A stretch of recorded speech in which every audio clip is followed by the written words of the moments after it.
Ladies and gentlemen, please be seated.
Research Technology and Innovation Park, a dynamic ecosystem fostering unprecedented innovation, the embodiment of leadership and the realization of futuristic visions, a global launch pad for emerging technologies and startups, a pioneering platform for the growth and promotion of sustainable practices, a ground zero for cutting-edge robotic solutions,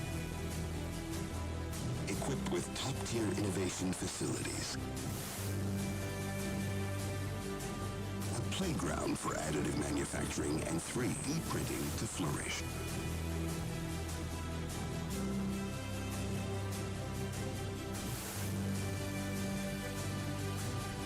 A cradle for nurturing and empowering human capital.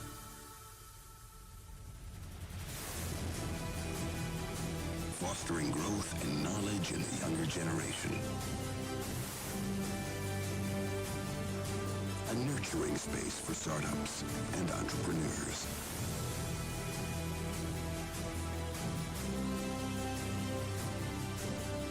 A hub promoting diversity and the advancement of women in technology.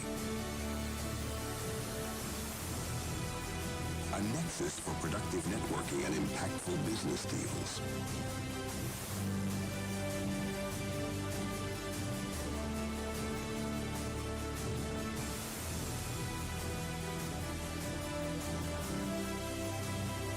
SRTI Park. A fast lane for innovation where ideas gain momentum. Your partner in progress.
Dear friends, welcome to the 4th edition of Women in Tech MENA Forum.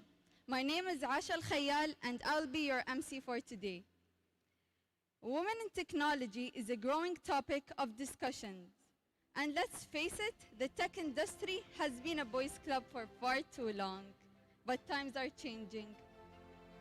Even though women have a long history in the industry, it takes decades to get a seat at the table. Today, we are developers, team leaders, and CEOs. If you want to be part of this positive change and help other women succeed alongside you, you'll need a game plan. And today's forum, brought to you by Sharjah Research, Technology and Innovation Park, aims to highlight the tech movement in the region today. The park aims to develop and manage an innovation ecosystem that promotes research and development, which supports enterprise activities. Dear guests, I'd like to introduce to the stage His Excellency Hussein Al-Mahmoudi, CEO of Sharjah Research, Technology and Innovation Park, for his welcome notes.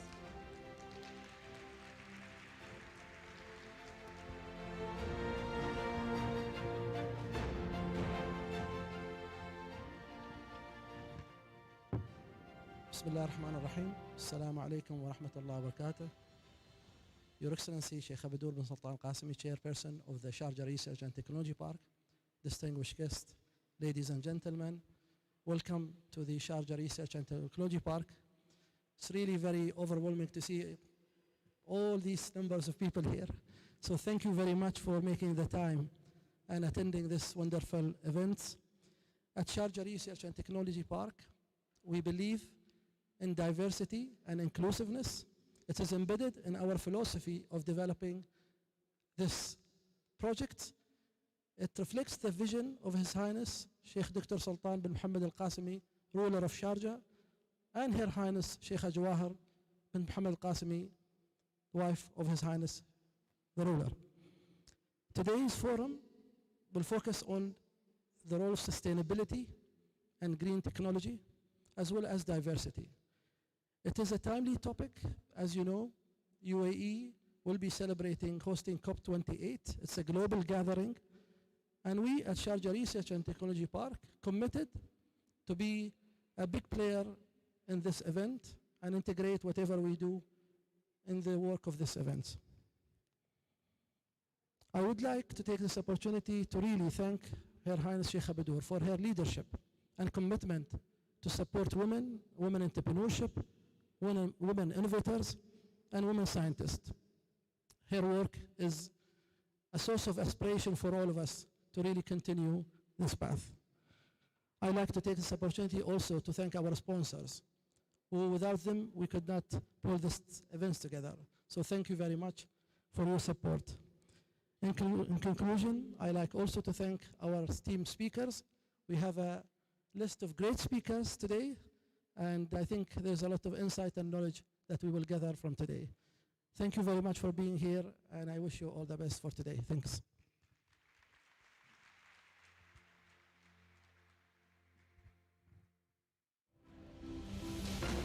Thank you, Your Excellency. Women in Tech is an international organization with a double mission: to close the gender gap and to help women embrace technology. To tell us more about the entity, I'd like to welcome Ayumi Moraki, founder and president of Women in Tech.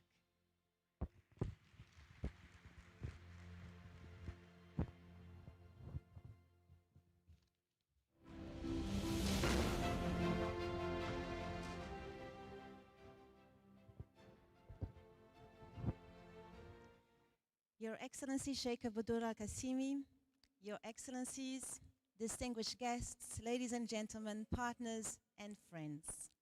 Good morning and welcome to the 4th edition of the Women in Technology MENA Forum and Awards. It is an honor to be here in Sharjah, the city of education, of art, of culture and innovation.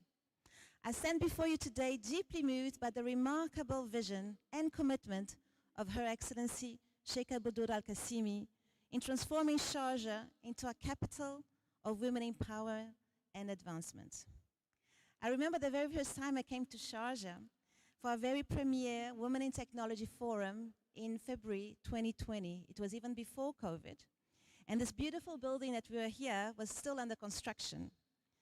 I was welcomed by His Excellency Hussein Al-Mahmoudi, and it was the beginning of a strong and fruitful collaboration between SRTI Park and Women in Tech Global, a collaboration which has only continued to grow ever since.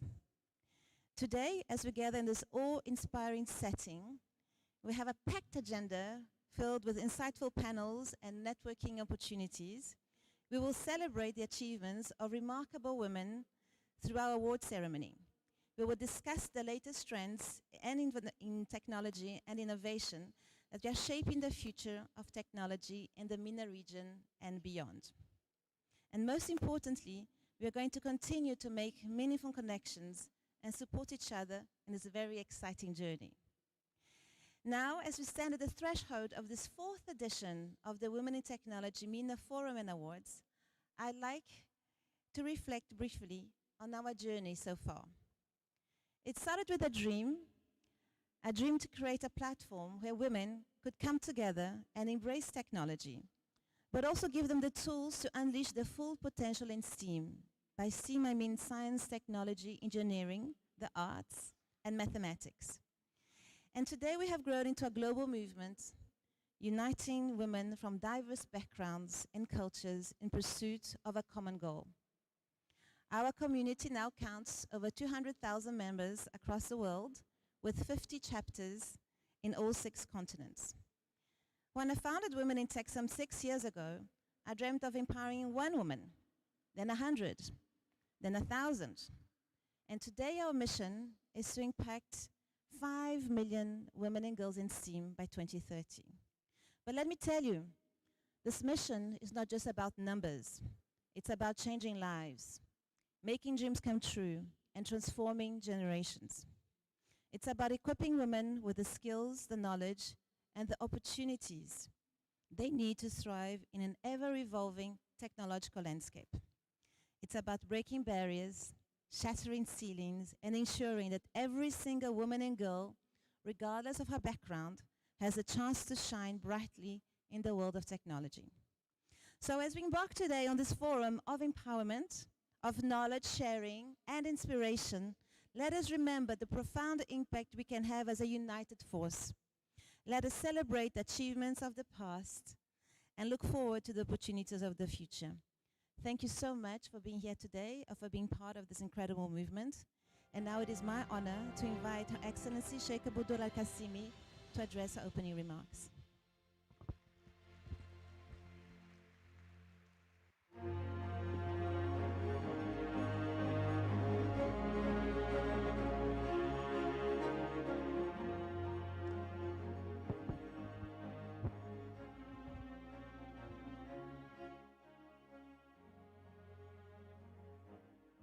Assalamu alaikum.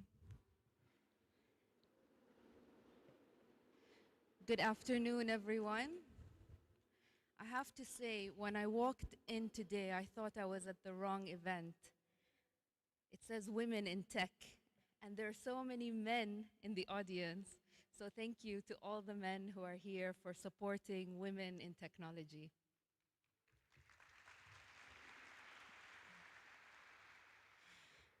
Welcome to this new edition of the Women in Tech Forum, and welcome to Sharjah, where we are committed to the equal participation of women in all sectors of the economy and in the overall progress and development of our country. I'm really pleased that conversations about women in tech are growing around the world, because these conversations are long overdue.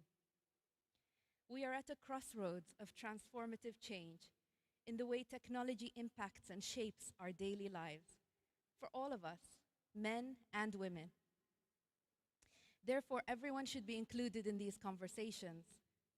History has shown us that when women are denied access to education and economic opportunities, the consequences for them and the social fabric of their communities is severe. Today, in 2023, we face a similar situation. Do we allow the technology sector to grow exponentially while leaving half of humanity behind? Or do we try to avoid past mistakes and work hard to create an attractive environment where girls and women can join the tech sector and thrive?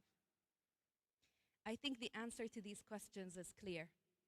We're dependent on rapid technological integration into every aspect of our lives, and female influence on the direction we're traveling in is important, especially now. Women understand how to nurture generations.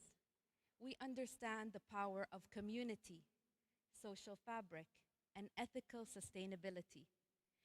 The prevailing stereotypes of women as emotional, supportive, and caring leaders need to be re-evaluated, as these very feminine characteristics could help us save humanity from the dystopian world depicted in science fiction films.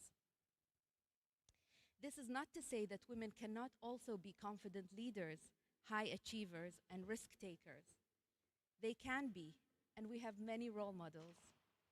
SpaceX, Oracle, Twitter, YouTube, and Facebook or Meta, many other global tech powerhouses all have or have had strong female leaders as presidents, CEOs, and VPs. These role models leave a legacy and a path for other women to follow. The strength of female leaders lies in their ability to balance between progress, profit, and sustaining life. When technology and feminine energy meet, the focus will be on the human-related aspects of technology, such as accessibility, sustainability, and ethical implications of technologies. There are already many examples. For instance, citizen scientists in China are now using an app to monitor drinking water quality. It's been developed and led by a woman. In Kyrgyzstan, volunteers are tracking air pollution with advanced sensors using an innovative solution developed by a woman. And in Sharjah and the UAE, there are an increasing number of tech solutions related to the environment and sustainable economic growth created and led by women. It's clear that by empowering women in the tech sphere and by closing the digital gender gap, there will be a positive social impact that benefits us all. So who's responsible for closing this gap and bringing more women into the tech sector? Everyone. Parents, teachers, schools, governments, media, civil society, everyone is responsible for encouraging girls to participate in STEM programs. And we are all responsible for shifting the conversation from whether or not women can succeed in tech to how we can support women to succeed in tech and how we can encourage them to unleash their innovative power, which humanity desperately needs right now. As I mentioned, Sharjah is committed to supporting women enter and thrive in the technology sector and committed to recognize and honor women who are successful in this sector. And we hope we can inspire more girls and women to follow their example and join this community. But just as we encourage and support female leadership and participation in the technology space, we in Sharjah also prioritize collaboration as a key principle for human development and sustainable growth. We want to harness the genius of the group because we believe that magic happens when we bring great people and minds together. I'm proud of the work we're doing here at the Sharjah Research Technology and Innovation Park, especially now as the UAE prepares for the COP28 conference. We're among the most proactive players supporting the UAE's efforts to combat climate change, and we're doing this through concrete projects to reduce our carbon footprint and develop sustainable infrastructure. So I want to thank SRTIP CEO and his team for the great work that they're doing and urge all of our stakeholders to continue to support our efforts. I also invite all women in Sharjah and beyond to join us on this exciting and rewarding journey. Thank you all, and I look forward to hearing all of your ideas and suggestions in the sessions later today. Thank you.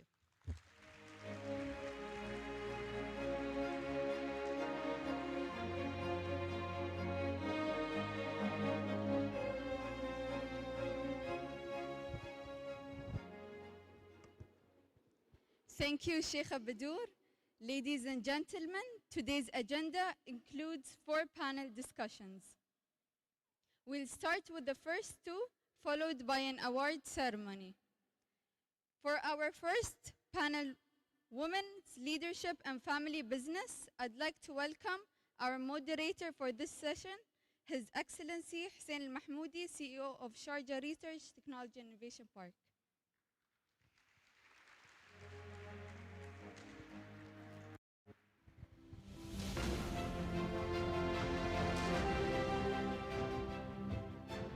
So, as I promised you, we will have a wonderful first panel. I would like to ask our esteemed speakers to join me here.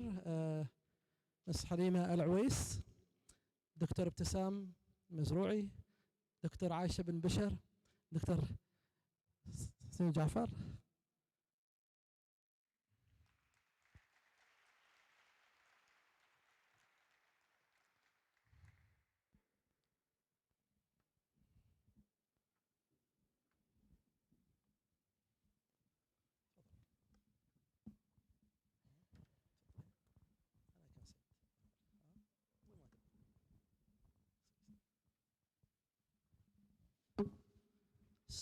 So there is something very special about this group. Throughout my career, I grew up to see them growing, and I know all of them. And this is really a pride of our nation, if I may say. When I look at them, and I look especially this week with our astronaut, Niyadi, really, it gives me a great conviction that this country is and will be the center for innovation and technology and diversity. I would like to welcome again Dr. Ibtisam Al-Mazrou'i, Executive Director and Acting Chief Artificial Intelligence Researcher for AI Cross Center Unit at the Technology Innovation Institute in Abu Dhabi, one of the leading technology institutes in the world. I'd like also to welcome Dr. Aisha bin Bashar, Global Digital Transformation Experts, Strategic Leader, Smart City. She was behind Dubai Digital City and Dubai Smart City. I'd like to welcome Dr. Saida Jafar, Senior Vice President and Group Country Manager for GCC, Visa, and Her Excellency Ms. Halima Al-Awais, CEO of Sultan bin Ali Al-Awais Real Estate. Thank you very much for accepting our invitation and being with us here. Without further ado, Dr. Ibtisam, I know you've been involved in a very interesting project called AI Falcon, which really is a competition to the ChatGPT that was developed in Abu Dhabi by yourself and your team. How can AI and advanced technology be leveraged to drive innovation and growth with business? First of all, I would like to thank you for having me today in the fourth forum for women in tech. And I would like also to thank all the sponsors, the partners, organizers, Her Highness Sheikh Badur for being here today and supporting women in tech. Going back to your question about women achievements or how AI should be leveraged in driving the mic a little bit innovation. closer. So you can hear me now? Yeah. Okay. So first of all, before we start to discuss about how AI can be leveraged in innovation, let's ask ourselves about what is innovation, what's the definition of innovation, and what is exactly the key enablers of innovation and why we want it. I believe that innovation, it is empowered by the needs of us as a human, developers, researchers, entrepreneurs, industry leaders. So when we are going through, for example, how we want to utilize AI to solve these, let's say, technical sustainable development goal, or for example, how we can advance the digital transformation, AI can be utilized to transform these challenges towards solutions. Today, for example, in businesses, you can utilize AI in a process automation in your manufacturing process, for example. I already discussed with Her Excellency Dr. Mariam just before a few minutes ago about how we can integrate the AI in the biopharma. So AI in biopharma, it can minimize the process of the automation. You can come up with a drug discovery within 1 month, in opposite or in contract for traditional years that you can have it until you have a trial for that, let's say, a drug solution. And the same thing, it applies for enterprises today, especially if we are talking about women and how they can contribute in the companies and so on. The AI software can analyze for you how women are articulated in the business within the enterprise. What are the skills that has been done to empower these women? So you have informed decision how to empower these women inside your enterprises if you are looking about how we can utilize AI in the business. And these are just a few examples. Thank you, Dr. Ibtisam. I think we would move to Dr. Aisha bin Bashar. Dr. Aisha, just to build on Dr. Ibtisam's insight, how do you see the role of women in shaping the future of businesses, but maybe with focus on family businesses? It's a big topic at the moment. How can we use AI and technology to do that? Bismillah ar-Rahman ar-Rahim. First of all, Your Highness Sheikh Badur, it's always a pleasure to enter any place feeling your energy in it. This gives us as women a big support to continue our journey. Your Excellencies, ladies and gentlemen, I met Ayumi 2 years ago in Abu Dhabi, then in Paris, then Dubai, and now in Sharjah, seeing the growth of how from an idea, a dream, Today we have a big forum with the support of the research center. Many women here attending to get that support and that inspiration from our talks.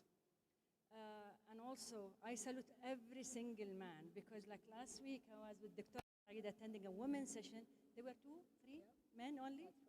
And this is the norm. So today, whoever attending, I wish you continue attending all women forums, because this is what really support us and mean a lot for us. Talking about family businesses and how technology, AI, big data, and all the fourth industrial revolution technologies can support, for sure.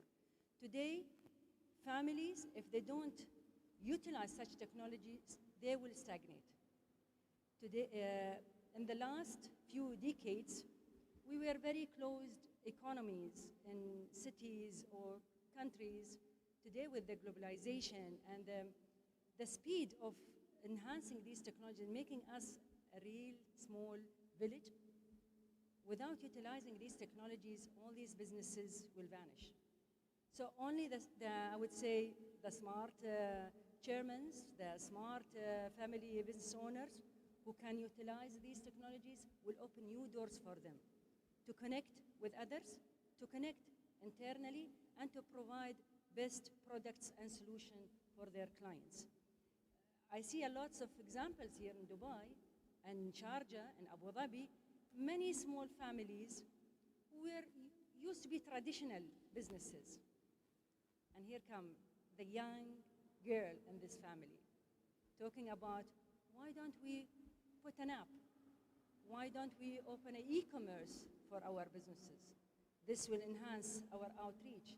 And from there, this young girl grow in her family, and the fathers, the chairmen see the benefit of opening doors and listening to the young generation. Thank you, Dr. Asha. I think you've touched on a very important point around embedding this action into family business. I will move to Ms. Halima, and I'll ask her, how do you balance to preserve the heritage with adoption of cutting-edge technology in your industry? Thank you for the question. I would start with thanking you for including me in this forum. I want to start by the word balance. With traditional family businesses, stagnancy might be an issue because preserving a heritage can be misunderstood as don't change anything. The way things were run in the 70s or the 60s, let's continue on to doing the processes the same way. But what we brought in here was innovation and the right kind of innovation. So instead of using digital transformation, what we used is digital adoption. I will bring in 2 fields of our industry, real estate and food manufacturing, to compare how we managed to do the right balance of digital adoption. Obviously, in real estate, there's irregularity in the processes. So automating, which is what technology is, automating a process might hinder the process itself, the nature of the business of real estate. Whereas in manufacturing, food manufacturing, which is also B2B, automation was easier. It was done with an easier process. It made more sense to the CEOs on numbers. But whereas in real estate, we had to ad hoc technology there so that it's applied where it is required. Because if it's not broken, don't fix it. We don't want to transform the business. We want to elevate it. Can you hear me? I'm sorry, I didn't ask. Can you hear me? So what we achieved here is balance. I'm going to give you 2 examples where we had to apply it. When we first took over, we had to automate the entire administration, and we had resistance. Was that me? We had resistance. But in the beginning, once we did a slow rollout and trained everyone and made them see that automating certain processes made life easier for them, made sure, for example, that the tenants, with the convenience, are going to stay longer. They won't stay for a year and leave, and then we have a turnover which costs money. The adoption of digital transformation became easier. And another example, I want to remind you of COVID. In COVID, we had to adopt technology. We started off by trying to have digital presence. That's before COVID. When COVID started and we had the lockdown, we had to do a very fast digital transformation because the demand is there. We had to feed the demand. We did not have the luxury of a lockdown. So everything turned virtual, and having the fast pace of the transformation or adoption, the digital adoption, made everyone in the business adjust to the process faster. Thank you, Halima. Dr. Saeeda, you work for a multinational with a global network everywhere. How do you incorporate gender diversity in your leadership? And what specific action do Visa, for example, and yourself take to make sure you are encouraging more women to be part of the system? And if you don't mind, can we please stop opening this door because it's creating a lot of noise? Thank you. Thank you. It's wonderful to be here, and once again, on behalf of everyone, thank you for having this event and for raising the awareness, because that's genuinely where it all begins. You asked a very interesting question, which is, how do we at Visa, and you're right, 200 countries and geographies across the world, how do we think of diversity? It's very simple for us. It's not an option. It's just not an option. It is a necessity. If we want to continue doing what we are doing, which is to be able to provide the services we provide, the technology we provide, to cover 90% of the world. Again, 200 different countries, 15,000 banking partners, 100 million merchants across the world. There's only one way to do it, and that is do it inclusively. We fundamentally believe economies that include everyone uplift everyone. So it is our mission, all the way from our chairman to every single person who has joined the company today, understands this, is aware of this, and incorporates this into everyday decisioning.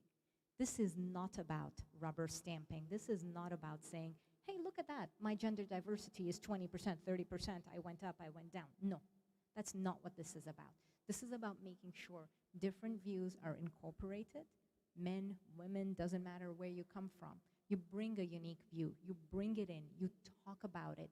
And you make a decision that best moves forward. So for us, it's fundamentally around making sure that our workplace is such that we include all the views. And we do a little bit more, I hope even more as we continue. So one of the things that we are extremely proud of is what Dr. Aisha was just mentioning. We have lots of programs. One specific program that's focused on women is called She's Next. She's Next is a global program that we brought to the GCC for the first time this year across all 6 countries. We invited women-owned businesses to come in and to participate. We had about 1,000 women-owned businesses from the GCC that participated. We've gone through them. We have helped identify some of the ones that we will put in our cohort for the year. For 1 year, they will get coaching and mentoring. For 1 year, they will get a grant. And for 1 year, they will get access to all of our partners, every single one of them, to help take their businesses to the next level. So these are just some of the few things that we do. Thank you very much. And I really love the structured approach of really managing aspiration and objectives. And I will move to Dr. Ibtisam. AI is a big topic, and everybody's talking about AI. And I'm sure every organization has an aspiration to have something that has to do with AI. What advice do you have for organizations to basically build capacity, especially with female, in this domain of AI? Today, I think what is missing in the whole world, not only on the organization, is the talent. So we are seeking talents for AI, data analytics, machine learning scientists, not only women, but also men. I think the first and most essential step in UAE that how we can upskill our talents, women and men together, in the young generation, from their school, how we can equip them with this skill. So when they will graduate from the school, they will start their businesses. I don't want them to start their businesses after the graduation or from their bachelor. They can start their businesses if they have the right skill of the coding, if they have the right skill of programming, if they understand the software that they are trying today to interact with. Especially today, maybe you heard about generative AI model, which took the storm, all the world by storm, that generative AI is improving the AI advancement.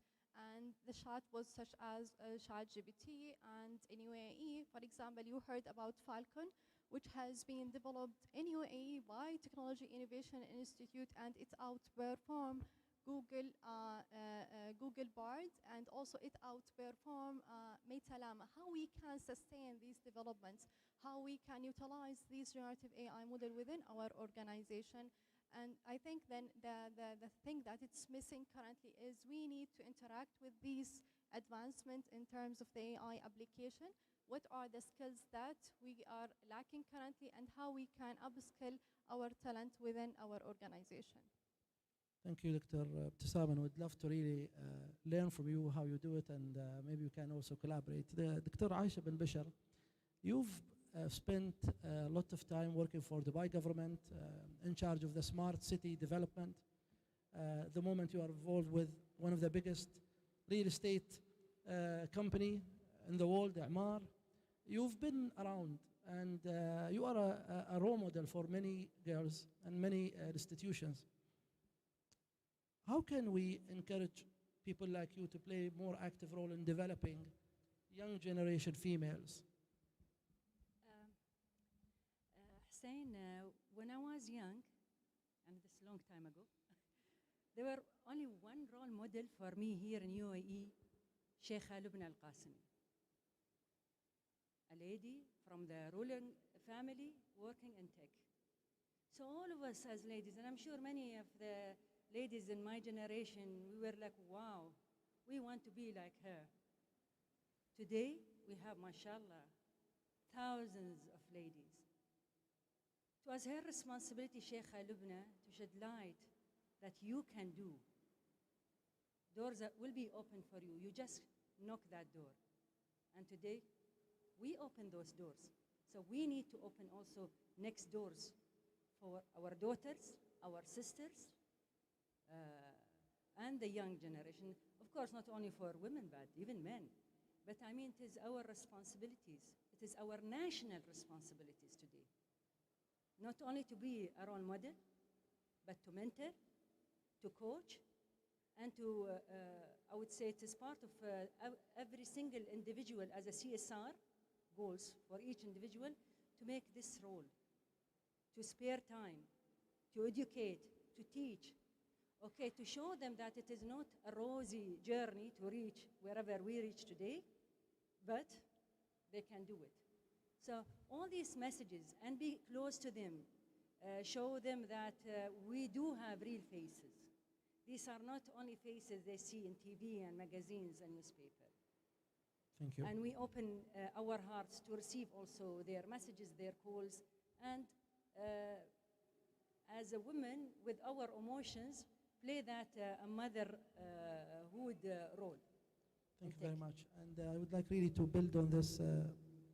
Dr. Saeeda, what advices do you have for young girls to advance their career? I think the advice would not be materially different for men or women. I think maybe the way to do it would be, maybe who they would feel comfortable speaking to, maybe, but I think the advice would be very similar. And the advice would be really around three things. First, follow your passion. Each and every one of us has something we truly believe in, we truly excited about. Follow that passion. Don't follow somebody else's passion. That may be great for them. That may not be what's best for you. Follow your passion. You will achieve things and do things you never thought possible if you do what matters to you. So that's the first thing. Follow your passion. The second thing, and I cannot stress this enough, there is no substitute for hard work. If I repeat what you just said, Dr. Aisha, it's not always easy. More often than not, it's not easy. But there's no substitute for hard work. There are no shortcuts. At least none that I've found. Maybe there are others, but none that I've found. And third, this is a team sport. Life is a team sport. Nobody does it alone.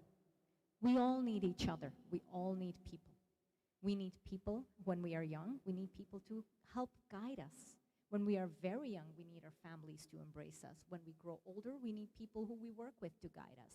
As we grow older, we need our peers to work with us. As we become even older, we help others and we guide others. So at every single point in our life, we need people. And it is our responsibility to then make sure we are not a one-way take, because we live in a society. Life is a team sport. Every moment is a team sport.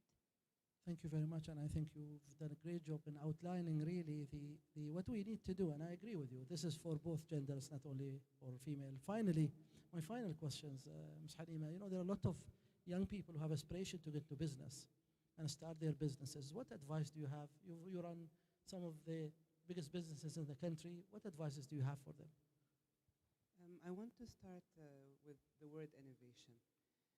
And not just innovation in technology, innovation in any business you're in.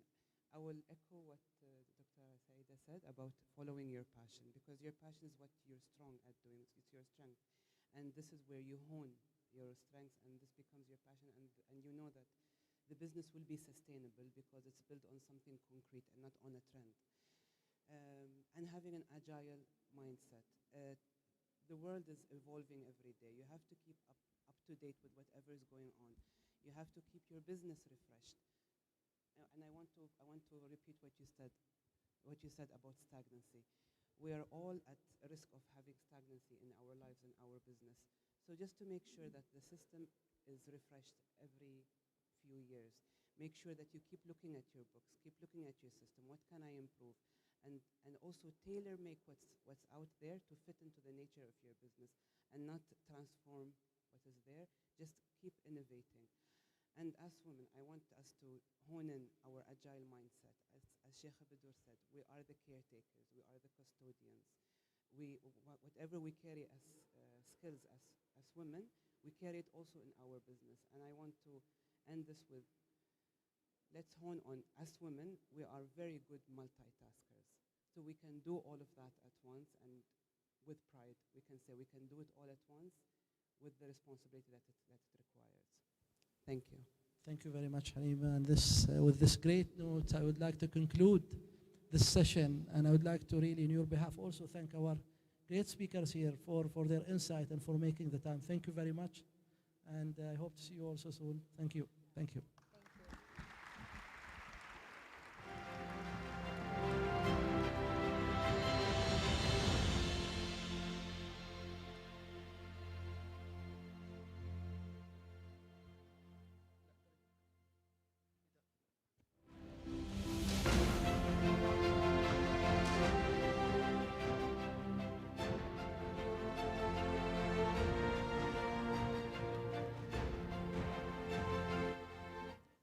What an inspiring session, and we have many more eye-opening sessions to come. For the second panel, Women and Sustainable Development Goals, Path to COP28, I'd like to introduce our moderator for this session, His Excellency Mohammed Al-Musharraf, CEO of the Sharjah FDI Office. Invest in Sharjah.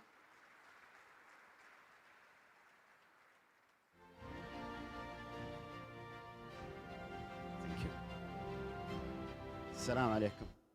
Good morning, everyone. Good morning, Sheikh Abdur, Your Excellency, Mr. Hussein, Ayumi, thank you so much for putting this event together today.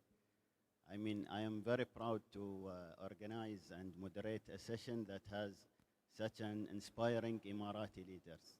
So thank you so much for participating with us today. I would like to call on stage Her Excellency Nawal Hosseini,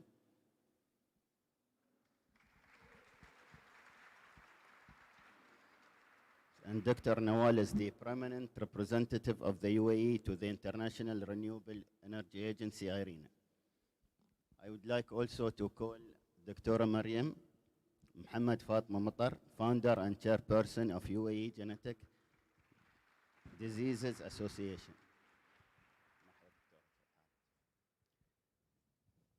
I would like to call Her Excellency Najla Al-Madfa, CEO of Sharjah Entrepreneurship Center, Sharaa. And I would like also to call Her Excellency Mariam bin Sheikh, Director of Sharjah Businesswomen Council.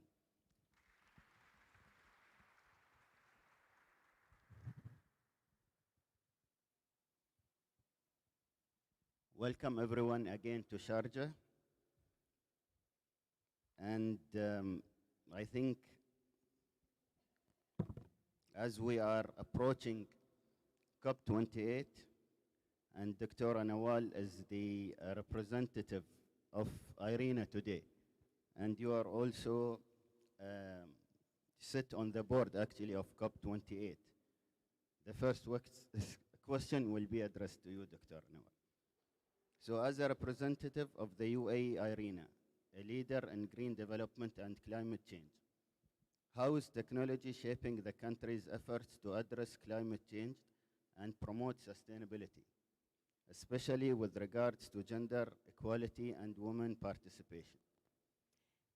Let me start by first thanking you, Your Excellency, for hosting us here and for being an inspiration to all of us, men and women.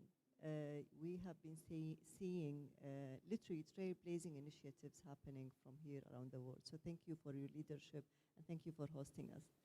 And thank you, Hussein, for always bringing us together. And for the first time, I see, as always, usually you have a woman as a moderator to provide the gender diversity, and we are now seeing this roles reversed. So thank you for making that change. We are very, very proud to be hosting COP28 for many reasons. The UAE has been and is always basically creating amazing platforms, but for us, sustainability and advancement in renewables has been a mission that we started very long time ago. It's part of our legacy. It's part of the way we were literally created and started our path. So looking at where we are today, we have not achieved any of that without literally focusing on technology. Dr. Sultan has been very vocal. We will be looking at cutting emissions, not cutting growth. And for us to do that, technology is vital. And the way the co-presidency team is composed shows how we're going to do that. We have the leadership, we have the diversity, and we have the understanding of the importance of what matters. We need to have all technologies involved. We need to have everyone involved, men and women.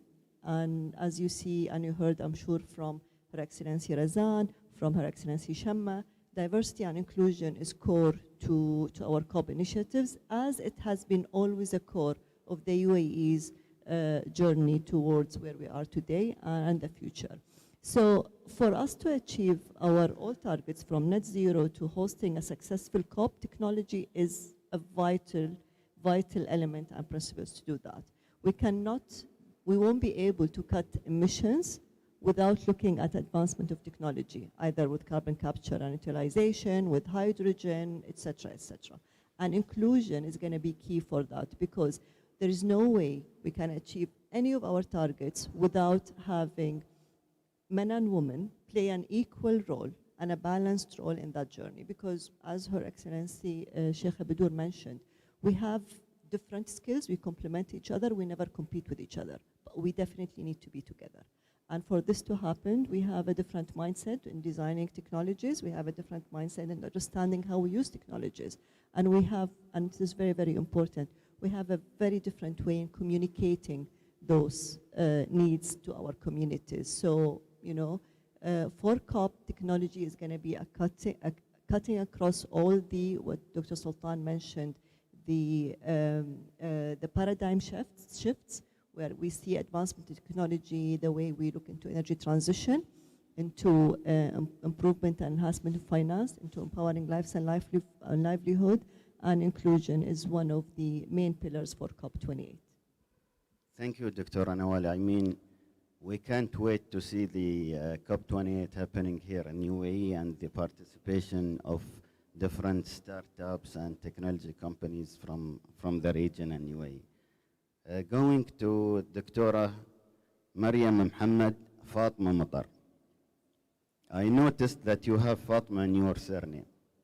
So maybe before we jump to the questions, what does that mean in terms of women empowerment?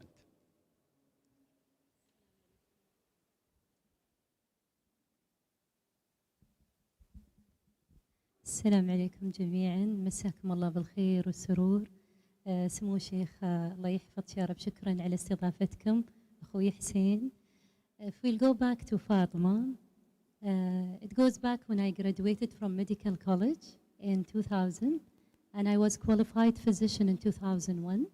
And at that day, the whole landscape changed for me, especially being aware the importance of women and going back to our biology, being able to understand that the gene which is responsible of any civilization in a planet Earth or other planet goes back to X chromosome, which you have it only and which you will get it as a male only from your mother.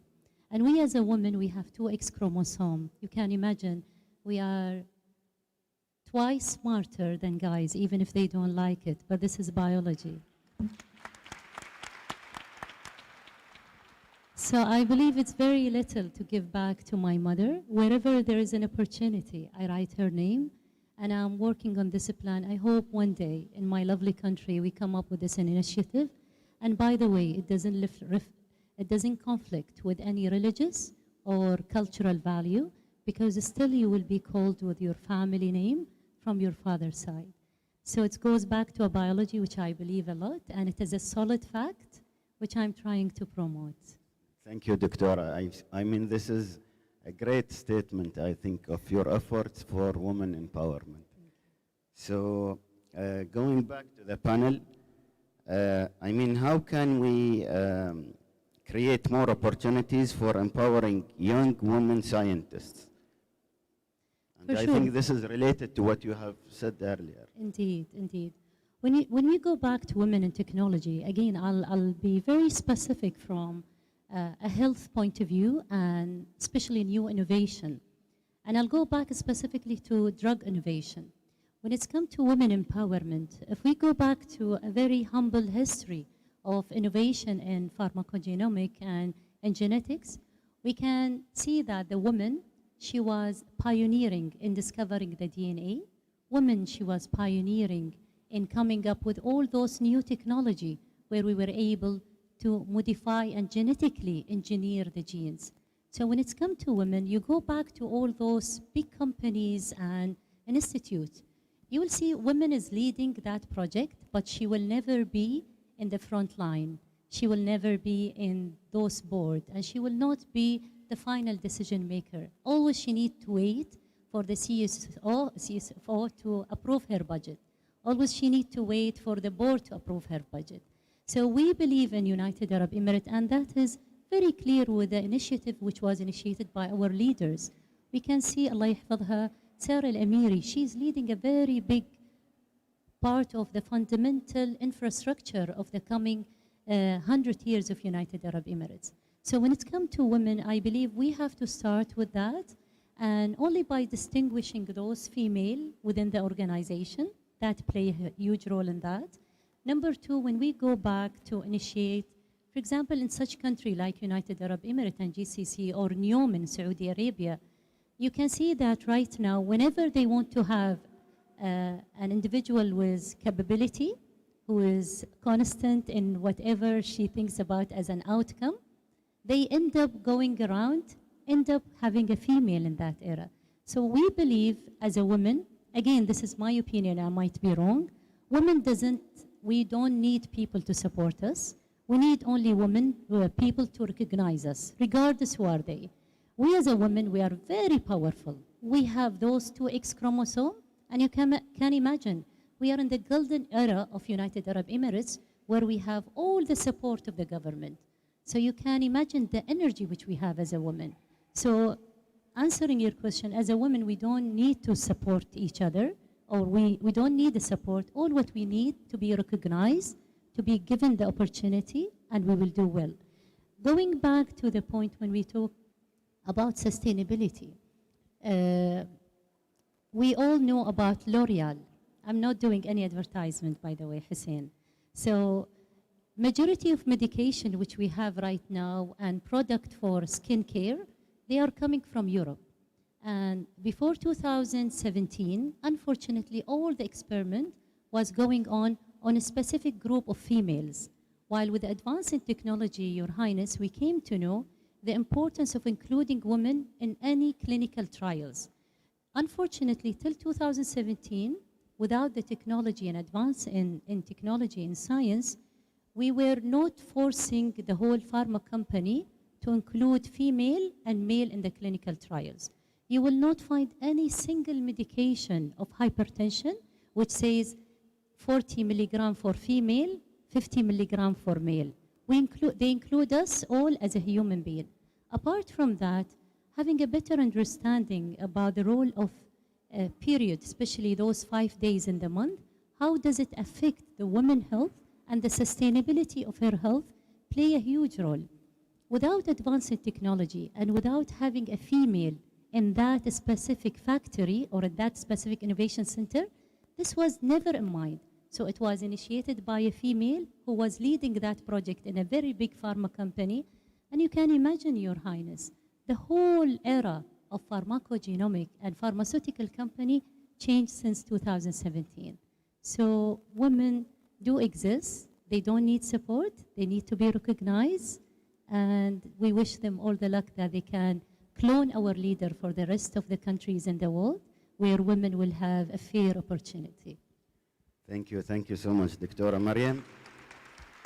And I think I would like to stress on your point by having Sheikh Abudur leading this entire place that we are in. I think this is an inspiration to all women around the world and in UAE, definitely.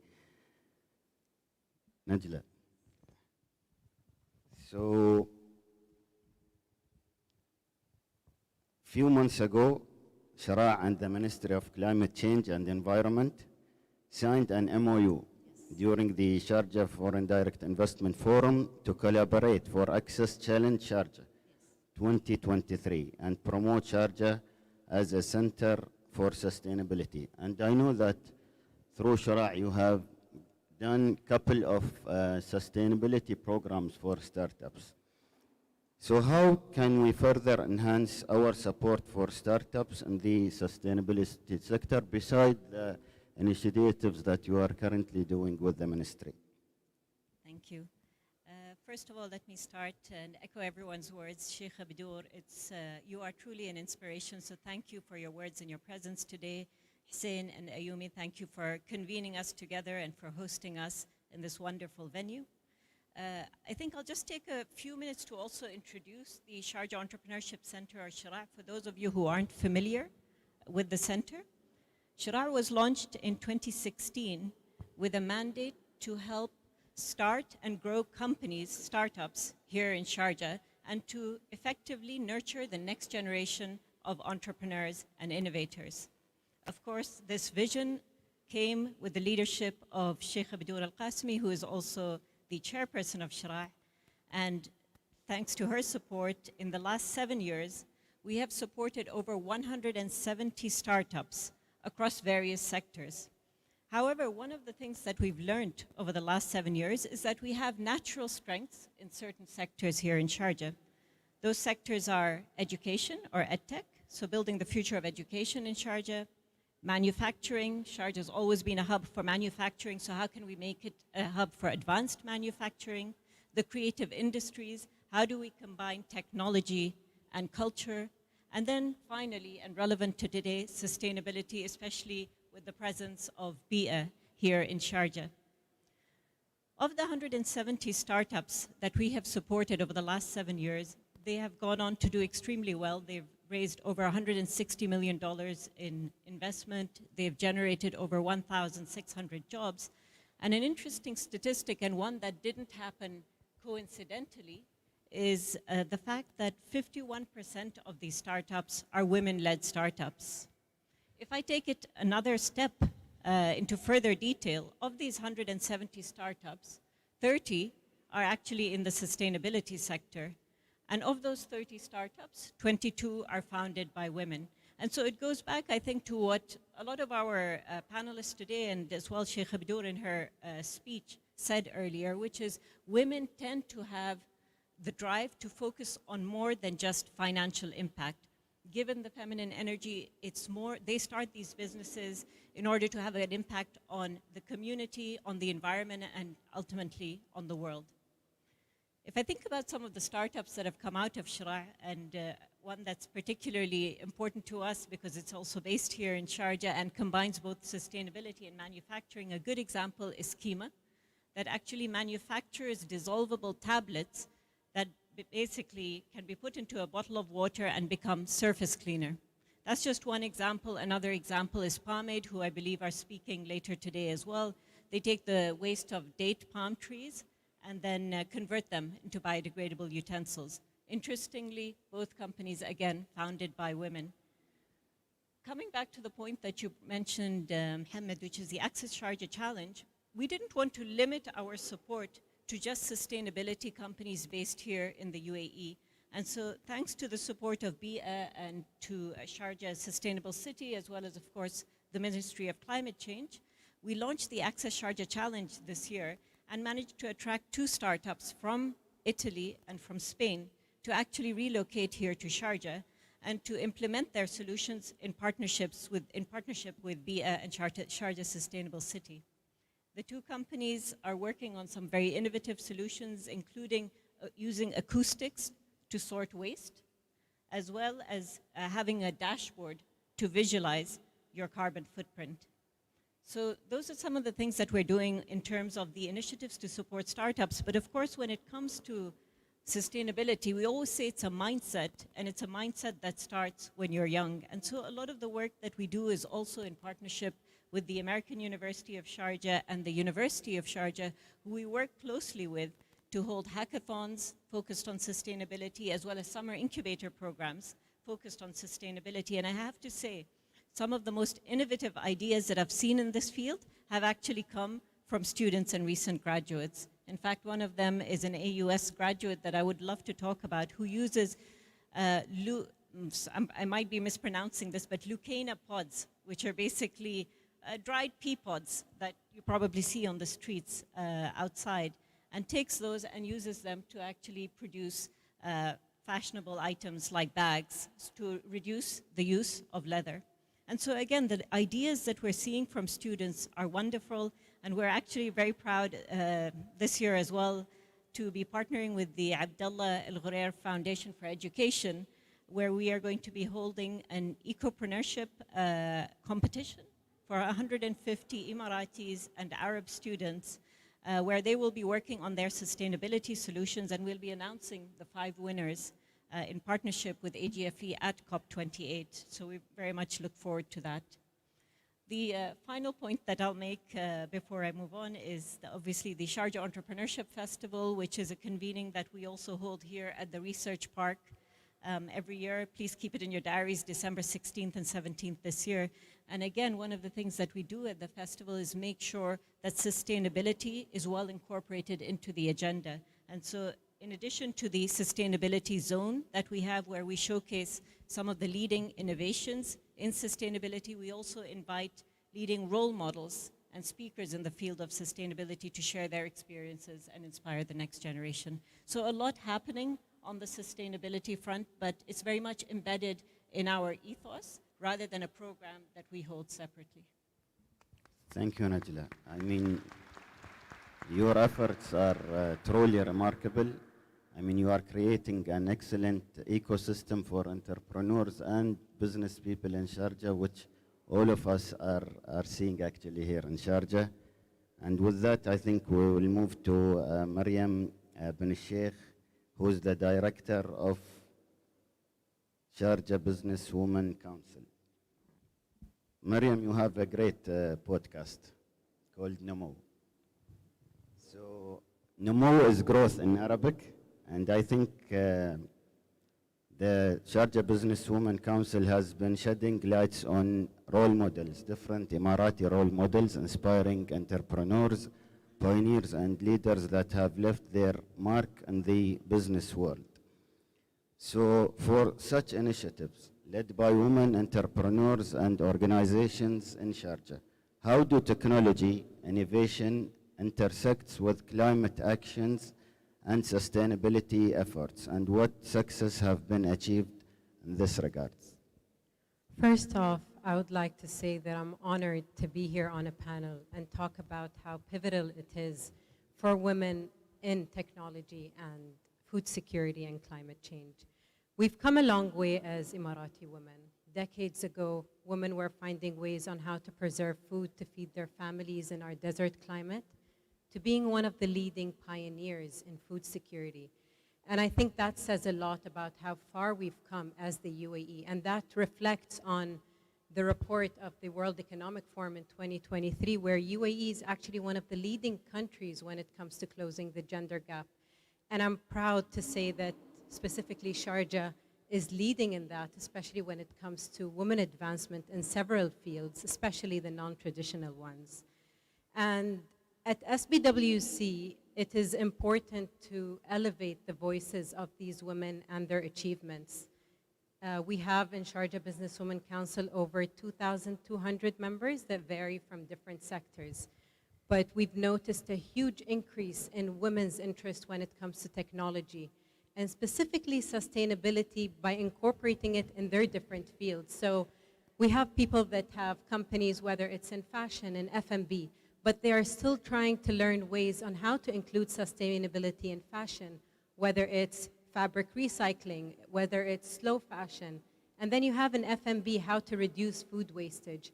And this interest is highly important to us because it falls upon the vision of Her Highness Sheikha Jawahar bint Mohammed Al-Qasimi, the honorary chairperson of the Sharjah Business Women Council, where she says it is important to include women in these non-traditional sector. And for her, it's not about women empowerment, it's about women advancement, because she believes women are already empowered. And just by us being here today speaks a lot about how far we've come as Sharjah and representing women here. Thank you, Mariam. So going back maybe to sustainability and renewable energy with Dr. Nawal. So renewable energy and sustainable development go hand in hand. So could you share some insights into how technology and innovation in the renewable energy sector are contributing to achieving sustainable development goals, the SDGs? Thank you for this very important question. Yes, renewable energy goes hand in hand in to achieve most SDGs, but as well as SDG 5, which is gender equality. So there is no way we can achieve any of the other SDGs without gender equality. You know, we cannot achieve proper health, education, any of them. Like, you know, I think SDG 5 is basically the mother of all SDGs, but that's my personal opinion. And the same when it comes to SDG 7, which is access to energy. There is no way we can achieve any of the SDGs without having access to energy. And renewable energy is the cleanest and the most sustainable way to have this access.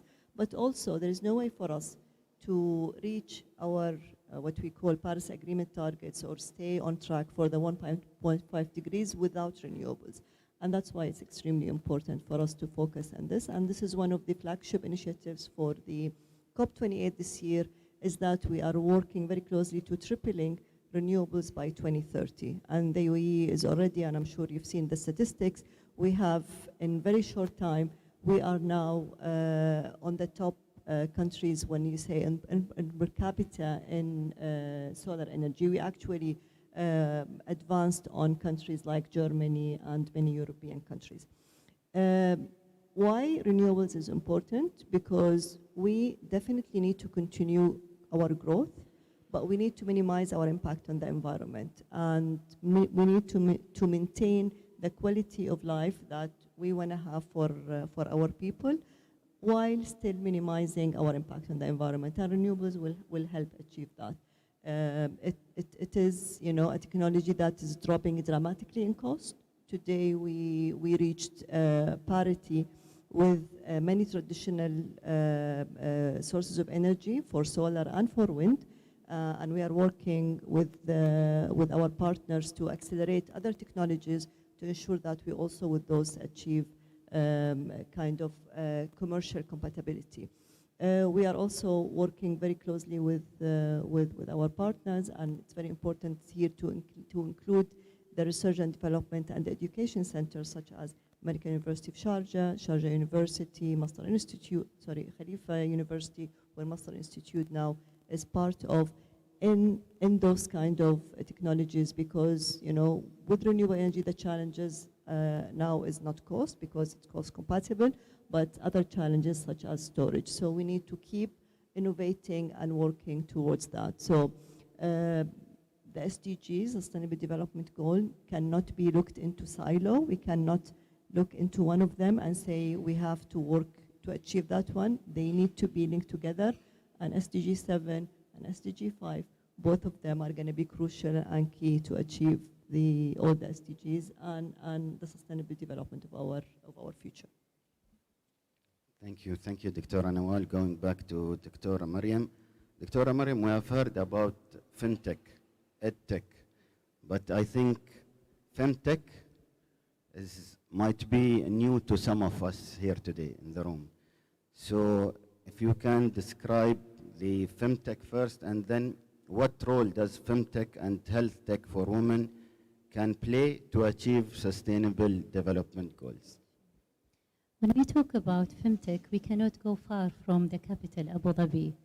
Being one of the judges in Sheikh Zayed Sustainability Award for the past 5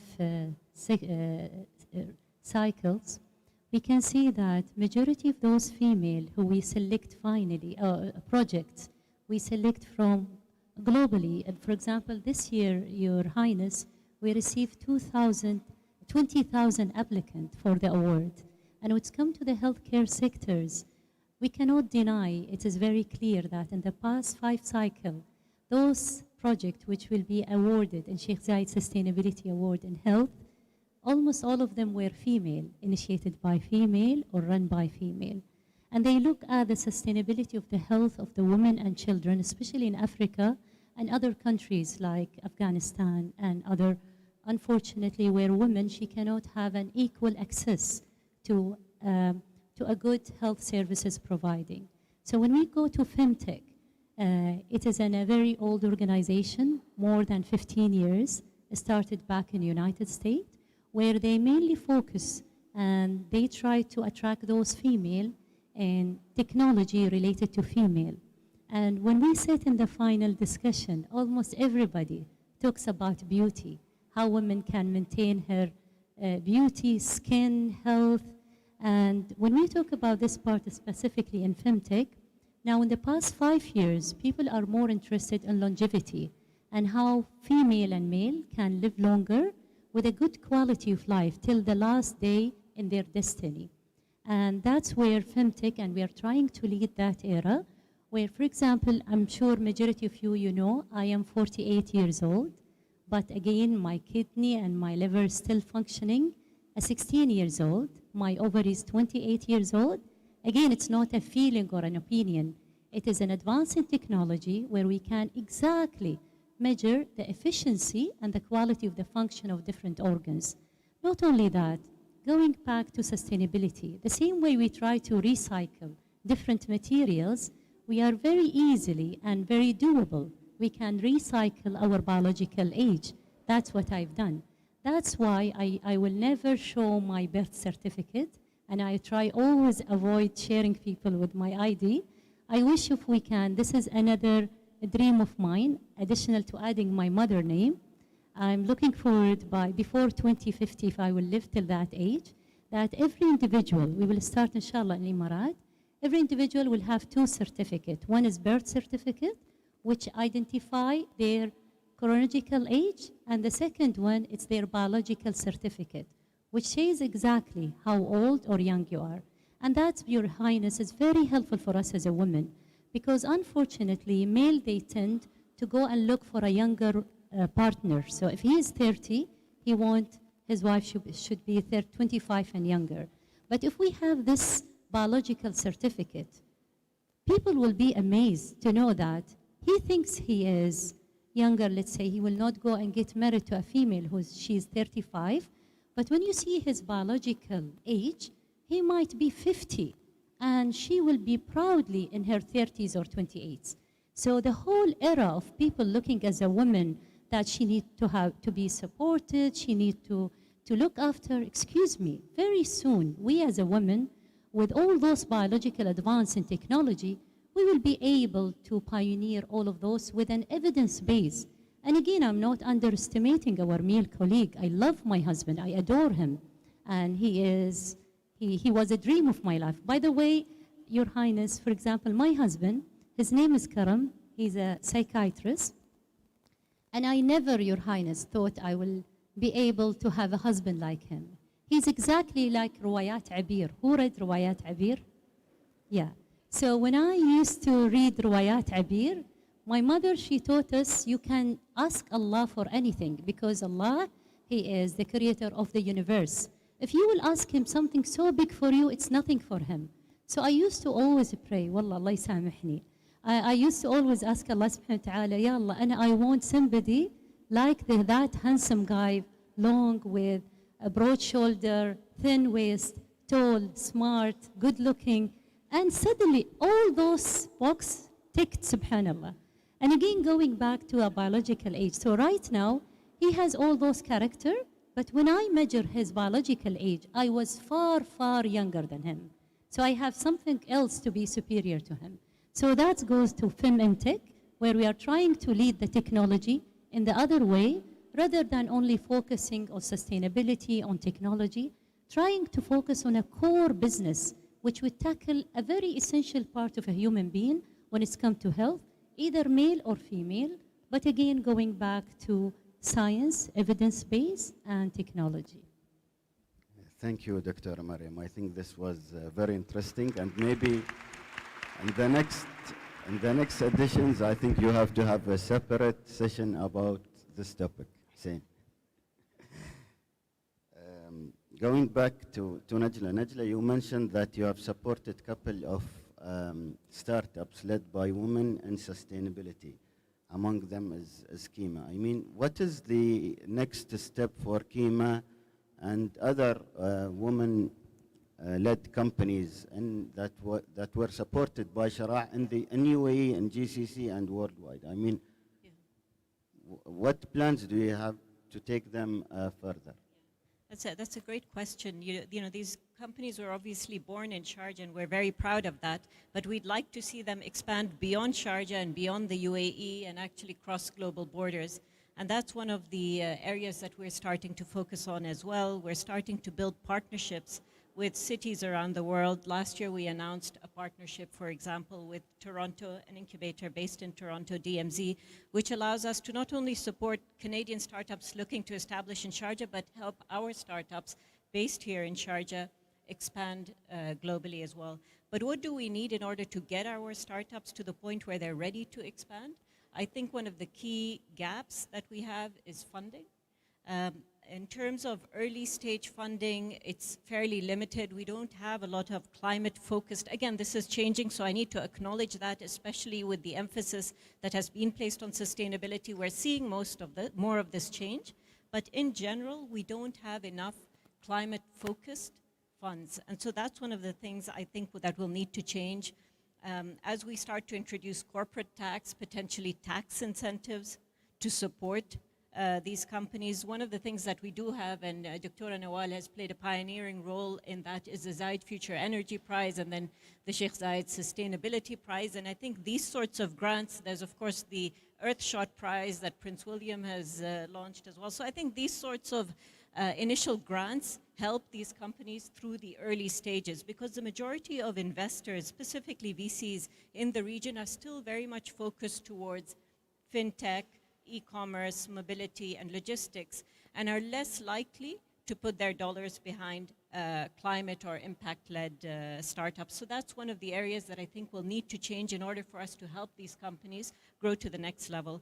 And the second thing, and interestingly, everyone brought this up today, and I think, again, it just shows that this is something that comes very naturally to women. Sheikh Badur brought it up, and I think someone on the previous panel as well brought it up, is the importance of collaboration.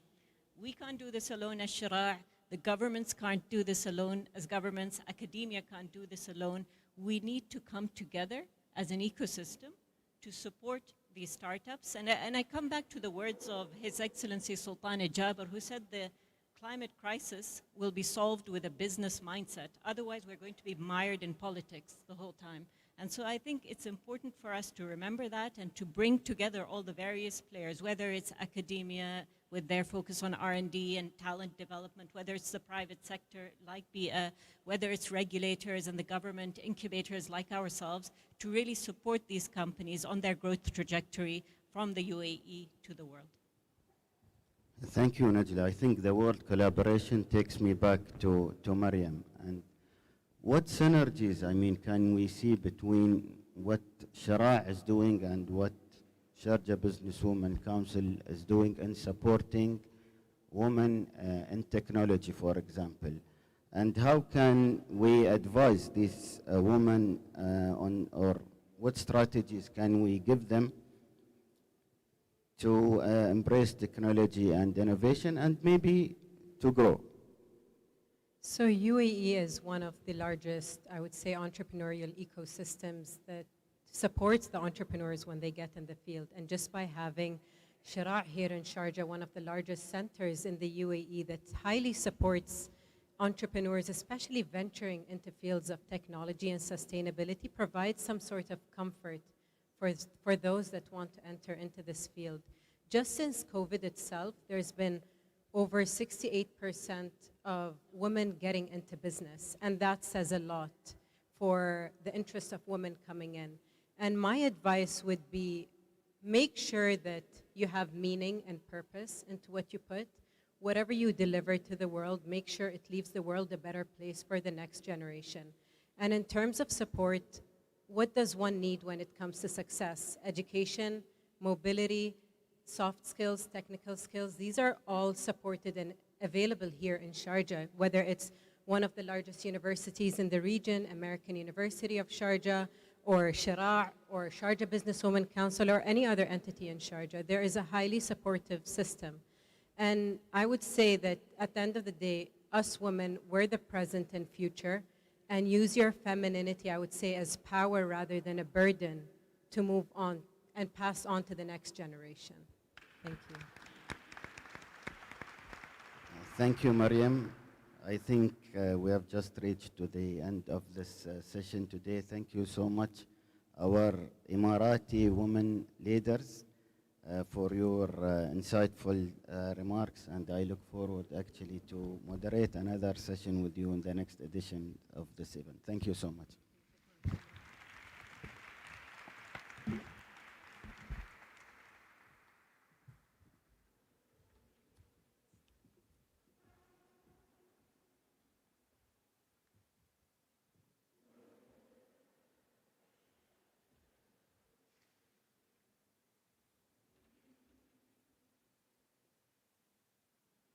What an incredibly informative session. Now is the time we are all waiting for, the Women in Tech MENA Award. Next, I would like to welcome Ayumi Maroki for the Women in Tech MENA Award.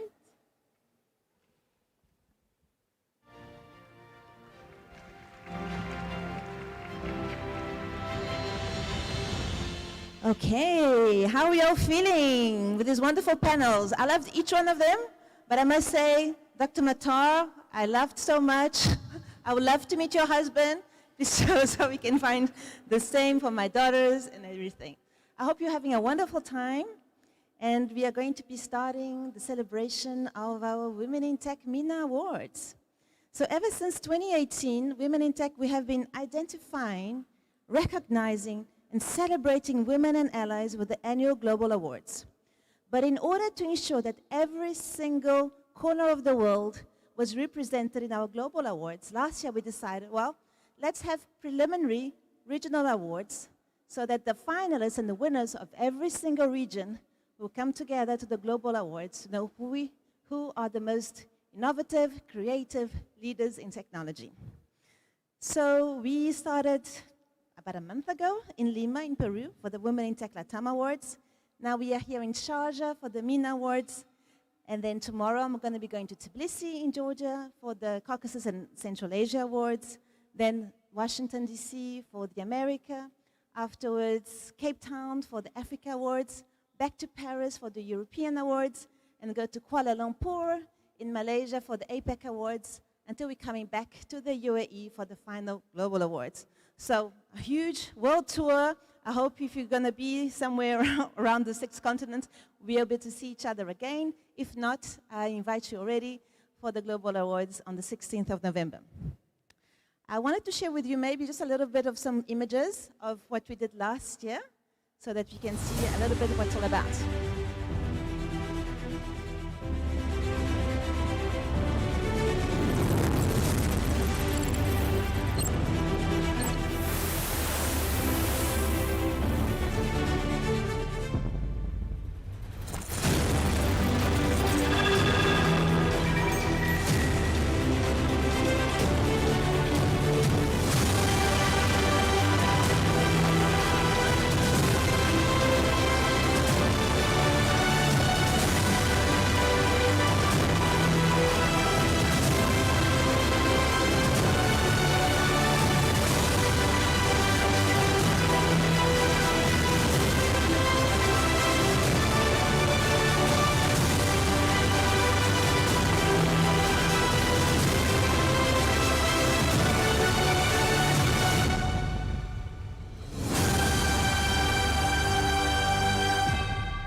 For these MENA Awards, the Sharjah Research Technology Innovation Park, for our Global Awards as well, obviously, and AWS, who have been following us and helping us ever since last year when we started this crazy world tour. And they said, okay, we're here. We're going to help you take this world tour a reality.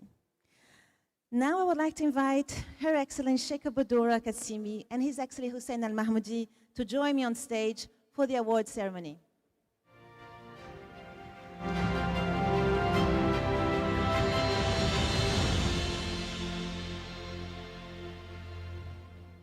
So the first category is the Arts Award category. Now this is a special category. It's a very new one because until last year we didn't have this one. But because today we're talking about women in STEAM, so we added the arts vision to it, we decided to add also this first category, which is recognizing a woman who has effectively integrated technology with the arts, utilizing innovative techniques or platforms to create groundbreaking artistic experiences. And the nominees are Naila Al-Khaja, Shuruk Amin, Lulwa Al-Hamoud, Sumaya Al-Suwaidi, and Saba Salim. And the winner is Sumaya Al-Suwaidi. Do we have Sumaya with us?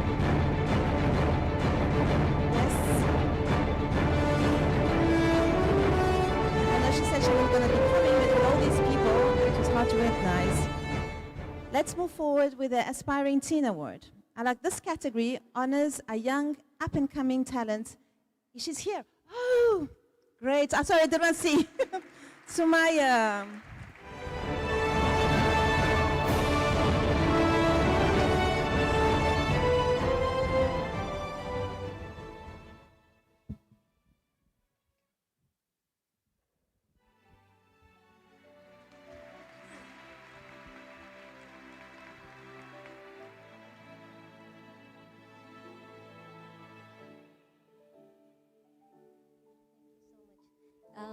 Thank you so much for this award. Oh, I'm very nervous.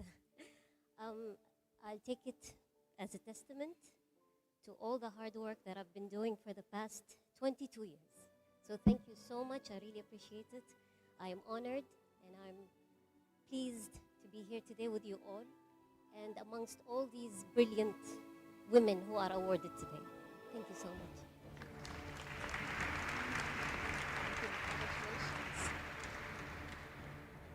Okay, we're just getting started. So the Aspiring Teen Award. This category honors a young, up-and-coming talent in the tech field who demonstrates exceptional potential and passion for technology. So we have wonderful teens coming up.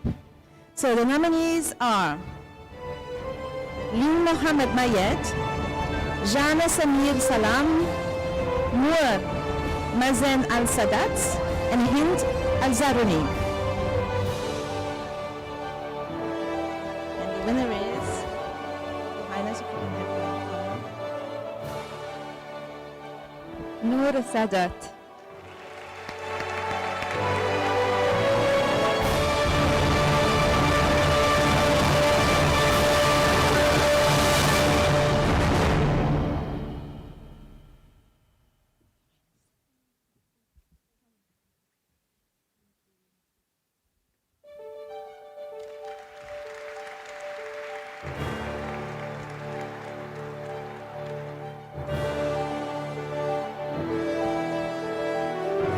I just want to thank you all for making me have this award, and I'm very happy that I made my country, Saudi Arabia, proud.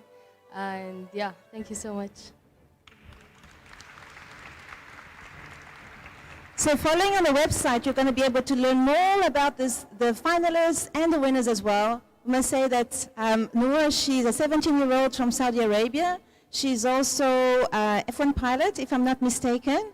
And she's also a winner on many mathematics and science competitions around the world, representing her country, Saudi Arabia. And I think you've just come back from Singapore as well for a maths competition. So well done, congratulations. The Best Ally Award. I love this award because we are celebrating and recognizing allies, can be men and women, who are helping us achieve and helping achieve gender parity around the world. So we are celebrating an ally who's actively supporting and advocating for women in technology, fostering an inclusive and supported environment. The nominees are Lana Alatar, Nida Sumar, Dina Sherman, Melda Akin, and Aviva Steinberger. And the winner is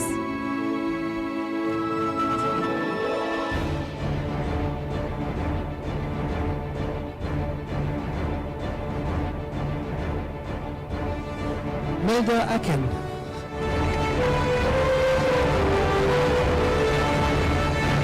So I know Melda, she's in the US right now, although she's Dubai-based. She's in the US right now with one of her many companies that she had. She's a leader, she's a Forbes 30 under 30, and she's a leader in many different categories in AI. And she's a great supporter for women in technology around the world. So we salute her. Let's move forward with the Women in Tech Startup Award, celebrating a female-founded or co-founded startup that has demonstrated exceptional innovation, growth potential, and a positive impact in the tech industry. The nominees are Zora Slim, Afnan Sherbini, Fatma El Shenawi, Wafa Al Obaita, and Talia Cohen Solar. And the winner is Wafa Al Obaida for the company Playbook. So I know that Wafa could not come, but she has sent one of the founding partners of this wonderful startup that is called Playbook. And she's going to be coming to get the award on behalf of this wonderful startup that is based in Dubai and also in the UAE.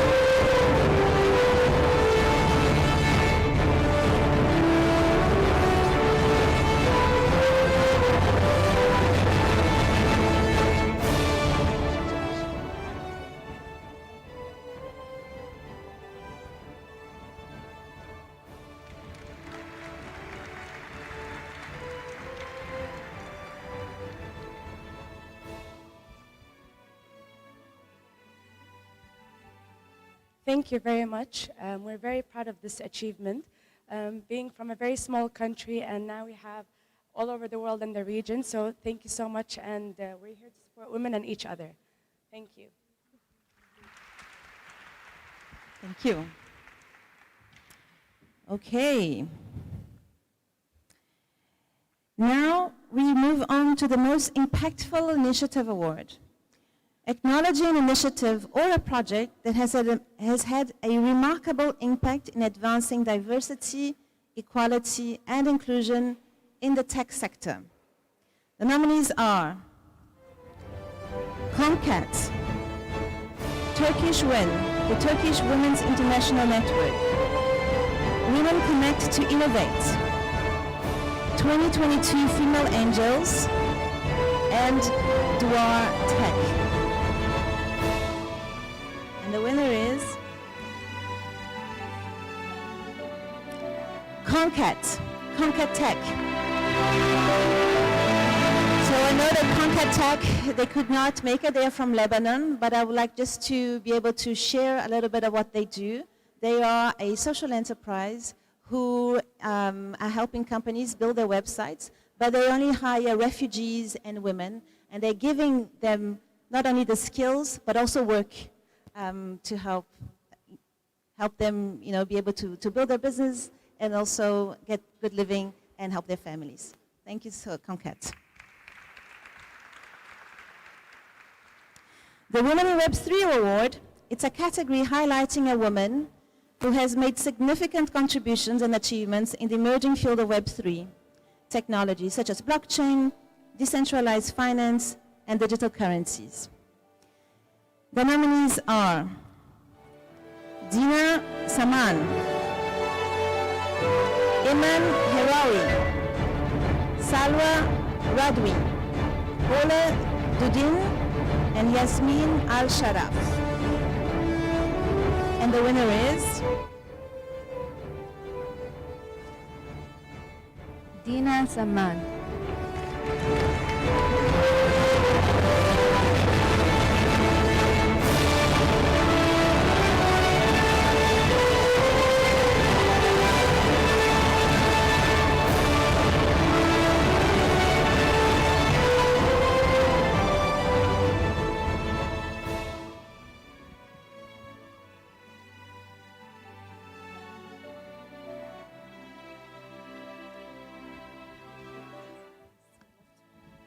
It's an absolute honor. Thank you, Your Excellencies, Ayumi, and the remarkable Women in Tech team for making this event happen, for bringing all these inspiring women together who are shaping the region's tech and entrepreneurship landscape. As a region, I believe we have a very unique opportunity to be at the forefront of Web3 innovation. And thank you for bringing all of these very talented women together, and I'm honored to be here. Thank you.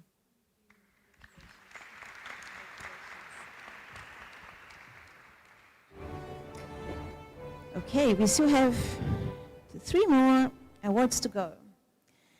The Global Leadership Women in Tech Award is honoring an exemplary female leader who has demonstrated outstanding leadership skills, driving transformational change, and making a significant impact on a global scale. I'm honored to say that the nominees are Maha Al-Muhait, Dr. Fai Abdullah Al-Khalifa, Dr. Ibtisam Al-Mazrui, Reem Assad, and Dr. Alia Al-Mutana. And the winner is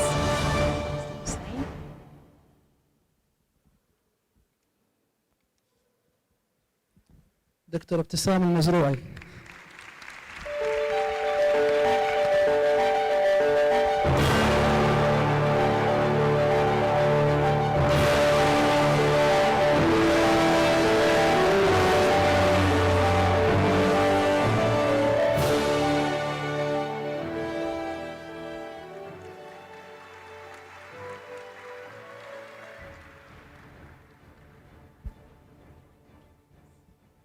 Okay, first of all, I would like to thank everyone for recognizing all the women achievements around the world, not only in tech, but also across all the sectors.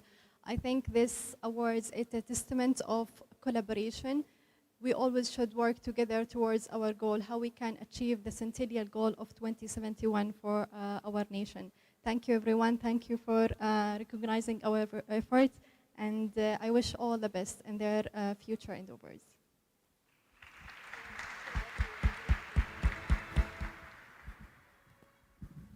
Okay, two to go. So, the Women in Tech Lifetime Achievement Award.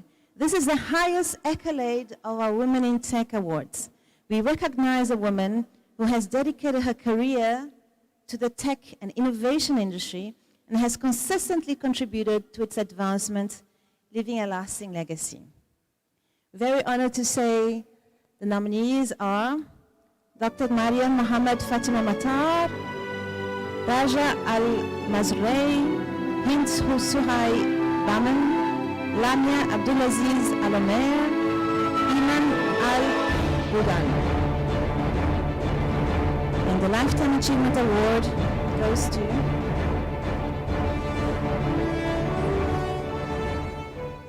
I already know. I don't need to open. Dr. Mariam Matar.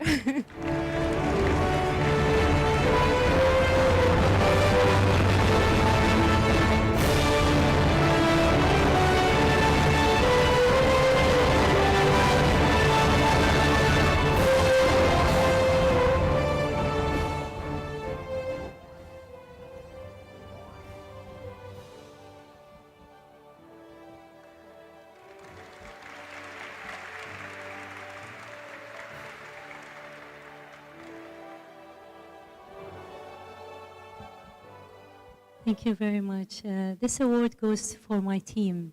Without them, I won't be here. Thank you very much. It is a big surprise. Shukran Hussein for all the support of women since the day I know you, since 2004 till today. He was recognizing me in 2004 to be enrolled in Shell. And he's a good leader who supports women. Thank you very much.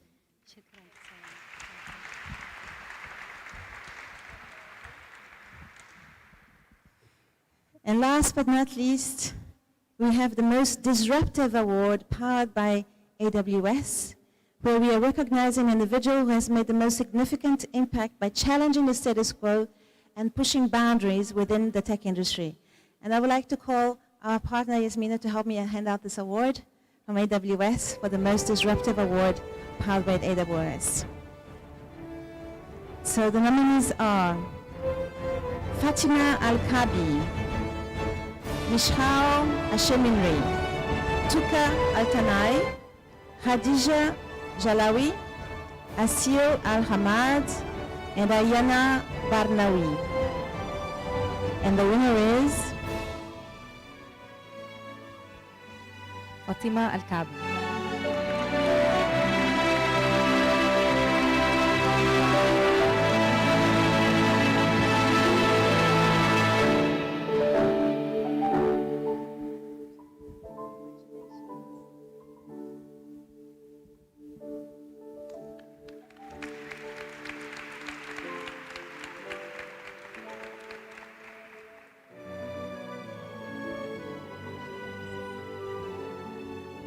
First, thank you so much for honoring me today. It's quite an honor, and a lot of the women nominated are inspirations, women that I've looked up to.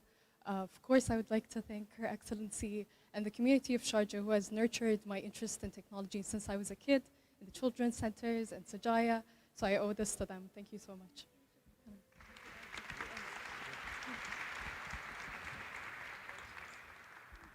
Thank you so much, Your Excellencies. Thank you so much for this awards.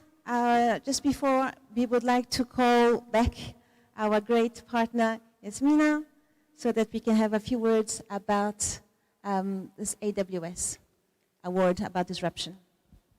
Thank you, Ayumi. So it has been a great honor to be here today among all those smart women. And it is also wonderful to be here among all the men present, cheering, and supporting women and being a great ally. It has been really mind-blowing hearing our panelists and hearing about all the achievements of our nominees and winners today. Thank you for being such an inspiring role model for women in tech and beyond. So I'm Yasmin Afifi. I'm the head of legal for Amazon Web Services, MENA, based in UAE. But I'm also the AWS Inclusion, Diversity, and Equity Ambassador for MENA. And this is a volunteer role that I'm passionate and proud to lead. I am particularly passionate about women advancement, representation, and inclusion. Because for the most of my career, I have been the only woman in the room. I know many of you would know how this feels like. But also as a mother myself for 2 girls, I want my girls to grow up in a world where they are not the only women in the room and where diversity, inclusion, and equity is the norm. I want my girls to grow up to thrive in anything they want to do and where there is no boundaries, not even the sky. The sky is not the limit. So I'm proud to be working for Amazon Web Services, an organization that leads with inclusion, diversity, and equity top of mind. We are intentional about ID&E, and we believe that AWS innovations would have not been possible if we do not have diverse teams. Our diverse teams help us think bigger and think differently to develop products and services for our customers worldwide. Women lead some of the most important and biggest businesses in AWS, including AWS storage business, customer experience, industries, and business development. So as a global organization and one of the most innovative organizations in the world, we have the responsibility of advancing inclusion, diversity, and equity in the communities where we operate.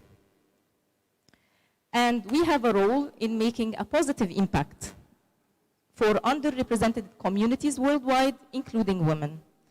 At AWS, we celebrate women worldwide, and we are here today to also celebrate women in MENA with the AWS Most Disruptive Award. We are committed to inspire the next generation of women in tech. So programs like AWS Girls Tech Day has already impacted over 13,000 girls and young women in 12 countries around the world. The program aims to educate, inspire, and empower girls and young women to pursue careers in tech, to help bridge the gender gap, and to build a community of women in tech.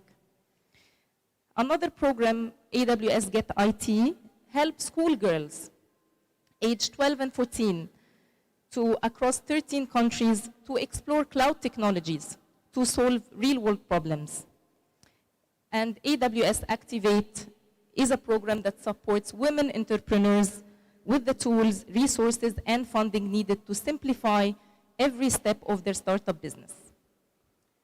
But advancing inclusion, diversity, and equity is a journey, and there is no finish line. So we accept that there are a lot of work to be done, and we are committed to look for opportunities to close the gender gap and to help women embrace technology worldwide.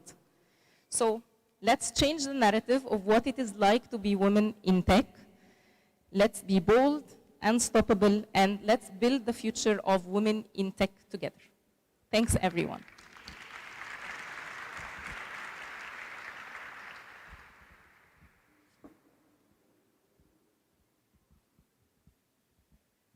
Thank you, Sheikh Badur. Congratulations to all winners. We have many more enlightening sessions to come. We are, however, going to take a short break, 10 minutes break, and then resume. Thank you.